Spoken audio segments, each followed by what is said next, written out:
আমল, রমজান মাসের যে 20 রাকাত তারাবির আমল, এটা তো একদম সাহাবায়ে কেরাম থেকে শুধু হাদিস বর্ণিত নাই, বরং হযরত উমর ফারুক রাদিয়াল্লাহু তাআলা আনহুর যুগে যত সাহাবায়ে কেরাম জিন্দা ছিলেন, সমস্ত সাহাবায়ে কেরাম সবাই একমত ছিলেন যে 20 রাকাত তারাবি। কয় রাকাত? 20 রাকাত। হযরত উমর ফারুক রাদিয়াল্লাহু তাআলা আনহুর শাসন আমলে যখন হযরত উমর ফারুক রাদিয়াল্লাহু তাআলা আনহু এক সাহাবীকে আদেশ করলেন যে তুমি 20 রাকাত তারাবি নামাজ ইমামতি করো, তারাবি পড়াও, এই হুকুম উনি পালন করলেন। সমস্ত সাহাবী ওনার পিছনে 20 রাকাত তারাবি আদায় করতেন, কিন্তু একজন সাহাবীও এই ব্যাপারে দ্বিমত পোষণ করেন নাই। এই ব্যাপারে কি করেন নাই? দ্বিমত পোষণ করেন নাই। এমনকি কোনো সাহাবী এই কথা বলেন নাই যে আমরা তো নবীজির যুগে এই 20 রাকাত পড়ি নাই, তুমি কেন এই হুকুম জারি করলা? একজন সাহাবীও তখন আপত্তি করে নাই। সকলেই হযরত উমর রাদিয়াল্লাহু তাআলা আনহুর এই আইন মেনে নিছেন। আর সাহাবায়ে কেরামের একমত হওয়াটাই এটা আরেকটা দলিল শরীয়তে। বলেন, সাহাবায়ে কেরাম কোনো আমলের ব্যাপারে যদি একমত হয়ে যায়, সবাই কি হয়ে যায়?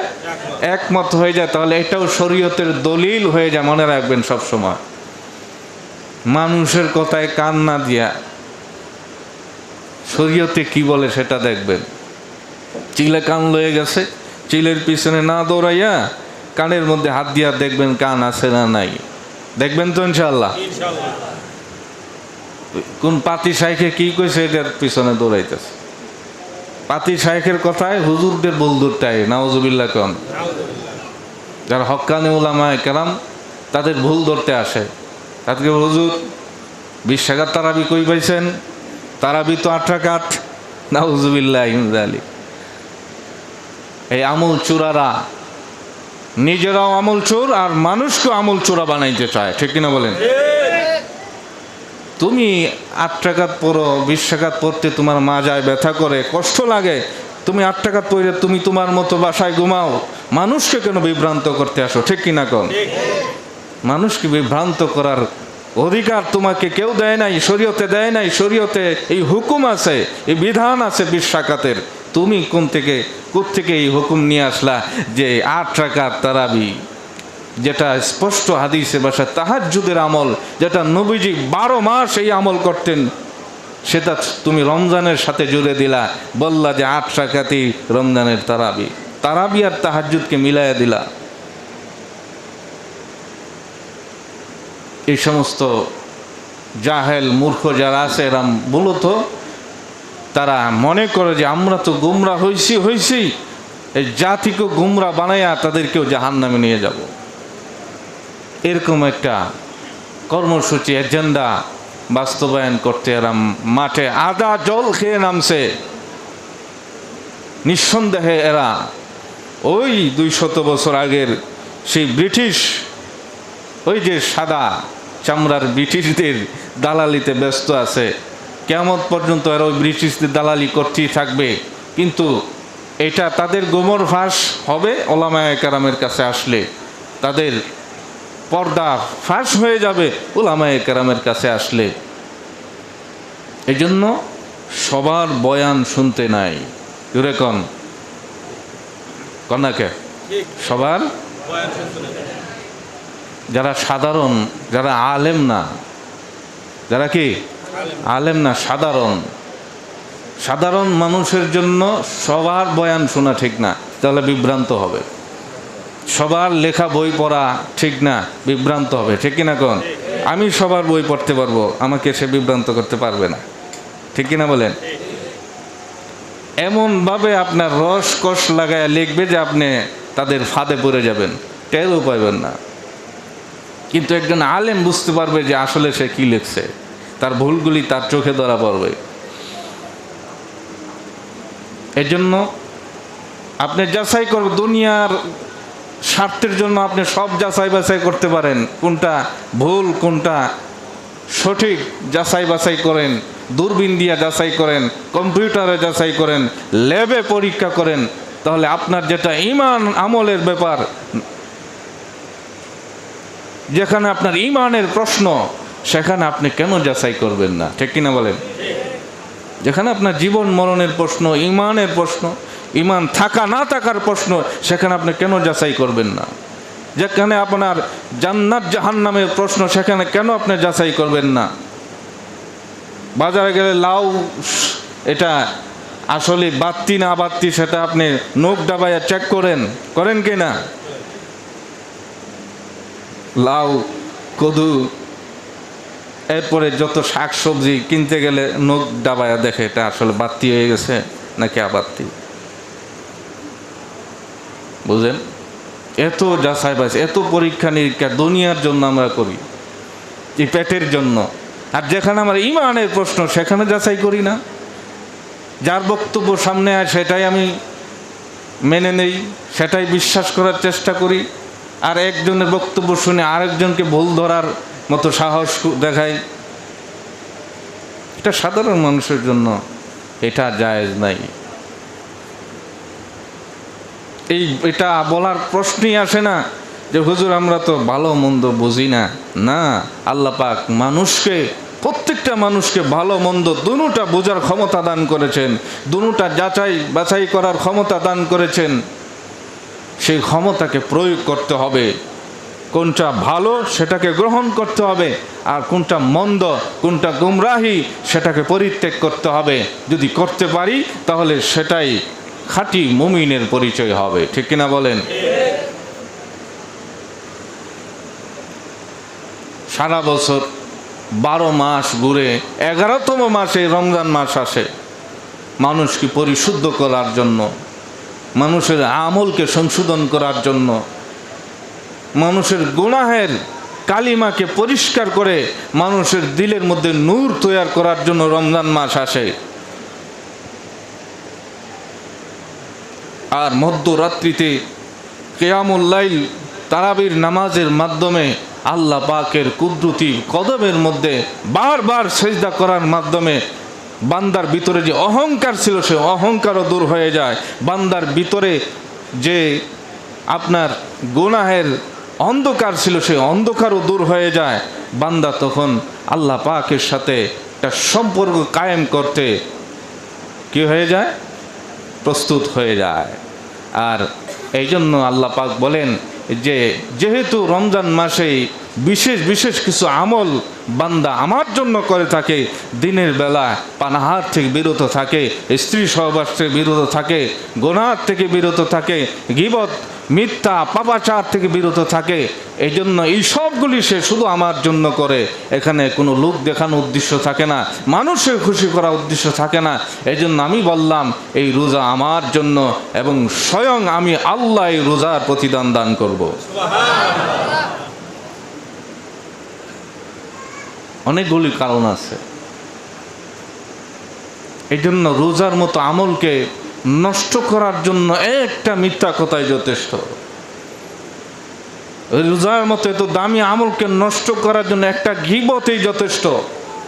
রোজার মতো এত বড় মহান আমলকে নষ্ট করার জন্য একটা চুগলখড়ি যথেষ্ট। এই রোজার মতো এই দামি আমলকে নষ্ট করার জন্য একটা ছোটখাটো অশ্লীলতাই যথেষ্ট। আছে না নাই? রমজান মাসে যত অশ্লীলতা শুরু হয়, আছে না নাই? যত অশ্লীলতা রমজানে শুরু হয়। বলা হয় যে রমজান মাসে গান বাজায়েন না, অশ্লীল কাজ করেন না, বিরত থাকেন। যদি থাকতে পারেন অভ্যাস হবে, এই 1 মাসে অভ্যাস হবে, এরপরে এই অভ্যাসটা বাকি 11 মাস থাকবে। কি বলেন? হাজী সাহেব গত সপ্তাহে এলান করছেন যে রমজান মাস কমপক্ষে এই রমজান মাসের যে কি আছে পবিত্রতা, রমজান মাসের যে মর্যাদা সেটা আমরা রক্ষা করার চেষ্টা করি। যদি আমি আমার রোজাকে রক্ষা করতে পারি, সেই রোজাটা শক্তিশালী হবে, ঢাল স্বরূপ হবে, যেই ঢালটা আমার শত্রু থেকে আমাকে রক্ষা করবে, শয়তান নামক শত্রু থেকে আমাকে রক্ষা করবে, গুনাহ এবং পাপাচার থেকে আমাকে রক্ষা করতে পারবে। যদি আমার এই রোজাটা পাপ মুক্ত হয়, 100 ভাগ ত্রুটি মুক্ত হয়, তাহলে যেই ডাল যুদ্ধের ময়দানে শত্রু থেকে আত্মরক্ষা করার জন্য সহযোগী হয়, এই রকমভাবে আমার এই রোজাটাও গুনাহ থেকে, পাপাচার থেকে, খারাপ কাজ থেকে বাধা দেওয়ার জন্য আমার এই রোজাটাও আমার সহায়ক হবে। ঠিক কিনা বলেন? গান না বাজাই, অনেক সময় রমজান মাসে দেখা যায় ঘরে ঘরে গান বাজে। আমি বুঝি না মুসলমানদের মজকের ভিতরে কি ঢুকছে। ঘরে ঘরে দোকানপাটে গান বাজতেছে। তেলাওয়াত করেন, কোরআন মাস, কোরআন নাজিল হয়েছে এই মাসে, রমজান মাস কোরআন নাজিলের মাস, কোরআন তেলাওয়াত করেন। পারেন না তো যদি ছাড়তে হয় কিছু, তাহলে কোরআন তেলাওয়াত ছাড়েন। ঠিক কিনা কোন? রাজি আছেন? কোরআন নাজিলের মাস, 3টা দশক আল্লাহ পাককে দান করেছেন। রহমতের দশক চলতেছে, রহমতের আজকে 6ষ্ঠ দিবস চলে যাচ্ছে, রহমতের দশক। এই দশকে আল্লাহ পাক বলেন, ইন্না রাহমাতাল্লাহি কারীবুম মিনাল মুহসিনিন। মনে রাখবা, যারা এই মাসে আমাকে খুশি করার জন্য নেক আমল করবে, আল্লাহকে সন্তুষ্ট করার জন্য যারা এই মাসে নেক আমল করবে, সমস্ত নেক আমলের বিনিময়ে আল্লাহ পাক বলেন ওই বান্দার উপর আল্লাহ পাকের পক্ষ থেকে অনবরত আল্লাহর পক্ষ থেকে বৃষ্টির মতো রহমত নাজিল হইতে থাকবে। বৃষ্টির মতো রহমত নাজিল হয় এই দশকে। যদি আমি সেই রহমতকে গ্রহণ করতে পারি, মিথ্যা বইলা, অশ্লীল কথা, গালিগালাজ করে যদি আমি রোজাকে নষ্ট করি, তাহলে আমার জন্য এই রহমত আসবে না। যতই বলি যে ভাই আমি তো রোজা রাখছি, অসুবিধা কি, রহমত পাইলে সমস্যা কি?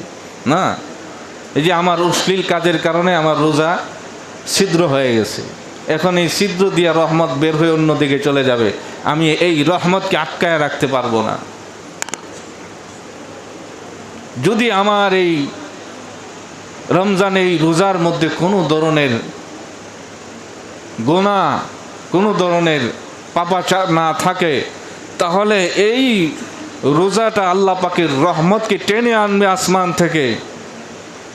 যেটা আল্লাহ পাক বলেছেন, যারা মুহসিনিন, আল্লাহকে সন্তুষ্ট করার জন্য ইখলাসের সাথে এই রমজানে আমল করে, মানুষকে দেখাবার জন্য না, মানুষকে খুশি করবার জন্য না। আর রোজা তো এমন একটা আমল যেটা চাইলেও মানুষকে দেখানো যায় না। ঠিক কিনা কন? রোজা রাখে কেউ কি দেখাইতে পারবে যে আমি এই যে দেখেন রোজা? দেখাইতে পারবে কেউ? দেখাইতে পারবে? শুধু একমাত্র আল্লাহকেই দেখানো যায় এই রোজাটা। এই জন্য আল্লাহ বলেন, এই রমজান মাসের রোজাটা আমার জন্য। তোমার নামাজ, তোমার যাকাত, তোমার হজ, যাবতীয় আমল রোজা ছাড়া সমস্ত আমলের বদলা আমি আল্লাহ ফেরেশতাদের মাধ্যমে দেই। সমস্ত আমলের পুরস্কার ফেরেশতাদের মাধ্যমে বান্দা পর্যন্ত পৌঁছাই, কিন্তু রোজার বদলা আমি নিজে উপস্থিত থেকে আমি নিজের হাতে সেই বদলা দান করি। আল্লাহর হাত থেকে, স্বয়ং আল্লাহর কুদরতি হাত থেকে এই বদলা নিতে হইলে অবশ্যই আমাকে 100 পিওর রোজা লাগবে। কি বলেন? খালেস, খাঁটি রোজা লাগবে, যেই রোজাটা আল্লাহ পাক গ্রহণ করবেন। এই জন্য রমজান মাসের রোজার এক একটার এত দাম। কেউ যদি রমজান মাসের একটা রোজাও ছেড়ে দেয়, তাহলে সারা জিন্দিগি ভর 1000 বছর রোজা রাখলেও রমজানের একটা রোজার সমান হবে না। ঠিক কিনা বলেন? এই জন্য যত কষ্টই হোক রোজা ভেঙ্গে না দেওয়া। রোজা কাদের উপর ফরজ হয়? আকেল, বালেগ। হ্যাঁ, 1 নম্বরে আকেল হওয়া, 1 নম্বরে মুসলমান হওয়া। কাফের উপর রোজা ফরজ নয়। রোজা ফরজ হওয়ার জন্য 1 নম্বর শর্ত কি? মুসলমান হওয়া।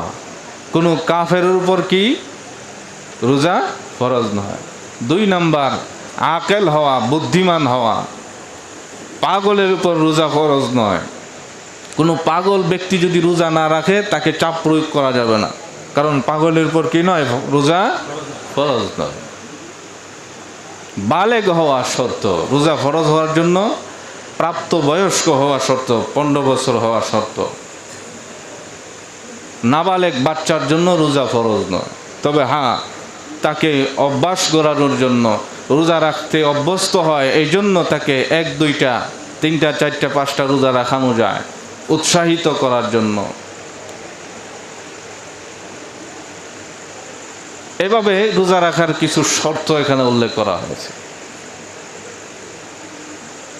কাফের উপর রোজা ফরজ নয়। আর যাদের থেকে আল্লাহ পাক রোজাকে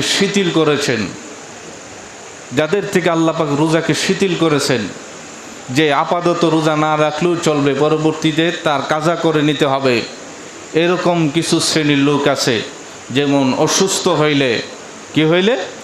অসুস্থ হইলে আল্লাহ পাক বলেন তার অসুস্থ অবস্থায় যদি এরকম হয় যে এখন রোজা রাখলে তার অসুস্থতা বাইরে যেতে পারে, অথবা সে মারা যাওয়ার সম্ভাবনা আছে, দুর্ঘটনা ঘটতে পারে, তাহলে তার জন্য রোজা ভেঙে দেওয়া জায়েজ আছে এবং এই রোজাটা সে পরবর্তীতে কাজা করে নেওয়া ওয়াজিব হবে।